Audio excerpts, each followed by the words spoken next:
the conversation about security today? What hasn't already been said about how serious a problem this is for everybody? Perhaps a look at some latest attacks might be a good way for us to kick off our discussion. This table is a list of the worst data breaches that occurred over the last 18 months.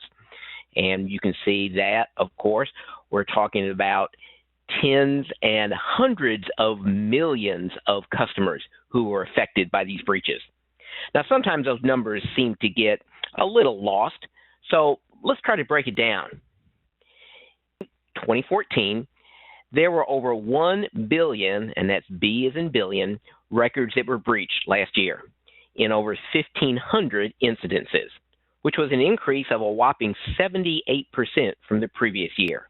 Sometimes those numbers even become a little vague, so let's break it down even more. If we were to take all of the breaches that occurred in 2014 and spread them out through the entire year, that means every day there were over 2.8 million records breached. It would translate to 116,000 every hour, or 1,900 every minute, or a whopping 32 breaches that occurred every second. Wow. And breaking those breaches down even a little farther, we can see that just over half of them were directed at retail, and about 20% of these high-profile breaches were directed at financial institutions. Who for these data breaches? Well, the source, malicious outsiders, again, accounted for just over half. But interestingly, about a quarter of the breaches were based on accidental loss by individuals, of course, employed by these organizations. And we'll come back and visit that in just a few minutes. Some data breach received a lot of attention when it occurred early this year. Typically, a stolen payment card might sell on the black market for around $1 or so. That just indicates, I think, just how common these are today. But a health insurance credential that has been stolen may sell for about $20 or so. Yet a complete identity theft kit that contains comprehensive health insurance credentials sells for around $1,000 or so. Increase?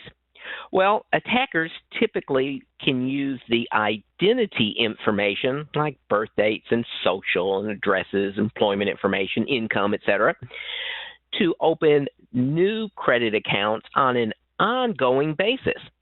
Instead of just exploiting one account until it's canceled, like they would be able to do if they purchased a stolen payment card for $1, by purchasing the identity theft kit, the attackers are able to repeatedly open new accounts under this information from the individual. In 2014, healthcare providers and payers reported a 60% increase in detecting incidents, which resulted in financial losses, again, over the previous year, of some 282%. Wow. Here, TurboTax had to temporarily suspend the transmission of state e-file tax returns. Why? Because so many found that criminals were filing false returns under their names and stealing their refunds. So TurboTax had to temporarily suspend the transmission of all state e-filed tax returns in response. To give an idea about, again, just how commonplace these are, a compromised TurboTax account was selling for just a fraction of a Bitcoin, which at the time was about 4 cents. The capture of an actual site in the dark world where attackers sell and purchase stolen identity information. It looks very much like something you might see on eBay or PayPal or Amazon. What's particularly interesting to me is up at the top, have the ability to rate or assess those from whom they purchase. And this particular attacker has a 97.9% approval rating from other attackers.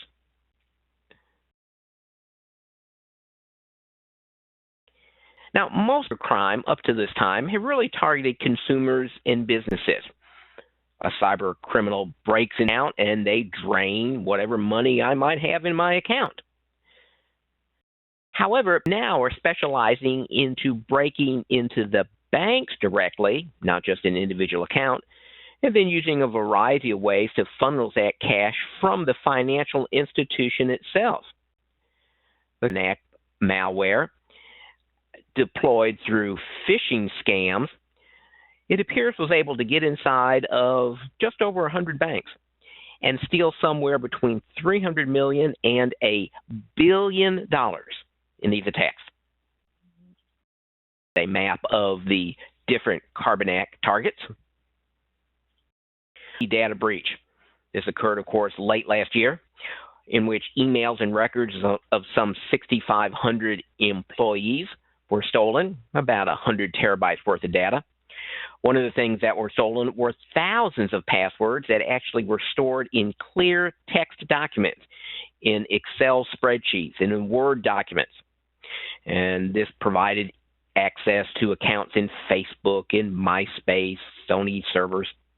Of course, the data breach was thought to be the result of North Koreans, and that resulted in the release of the movie The Interview from being actually released at all.